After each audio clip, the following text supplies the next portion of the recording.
Hey everyone आपण मानक आज गोटे बहुत ही बढ़िया जिनस देखेबी मतलब आम वीडियो पछर सीन मतलब केमी कौन सब आम प्रिपेरेसन करूँ केते एफर्ट लगे से सब विषय में देखेबी। तो फर्स्ट आम कौन करूँ ना आमर घरे गोटे बहुत वर्ष पुराना शगड़ चक को काढ़ी एंड देन ताको बहुत सारा क्लीन अप कलु एंड देन देखो मो भाई भी मत छोट भाई भी हेल्प करुच्ची तो आम कलर कलु एंड देन फाइनाली से किसी एमती देखा जाऊला मतलब बहुत ही सुंदर लगुला। देन आमर बहुत सारा ज्वेलरी भी दरकार था जेहेतु संबलपुरी डांस तो ज्वेलरी तो ऑब्वियसली दरकार पड़ो तेणुक आम कौन कलु ना निजे ही हैंडमेड सब ज्वेलरी निजे निजे बनइलु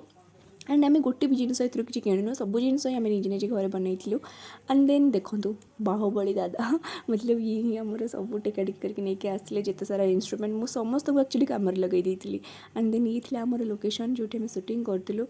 अरे आम ये किसी खोजला भाई जना पड़ी ना एक्चुअली आम ये किसी खोजु नु बहुत सारा कंटा था जोटि आम पादर अटकुला मतलब बहुत सारा कंटा फोड़ी जाए आम पादर से हटेबा ट्राए करूँ देखिकी एंड देन आम किसी डांस कलु बहुत सारा हालिया हो गलु देन बसिकी आम किसी थंडा पीलु टी रिलैक्स कलु एंड पुणी सेटिंग कलु एंड पुणी थंडा पीलु। तो देखुं ना गोटे वीडियो बहुत सारा लोक एफर्ट लगी था so please please please keep supporting us.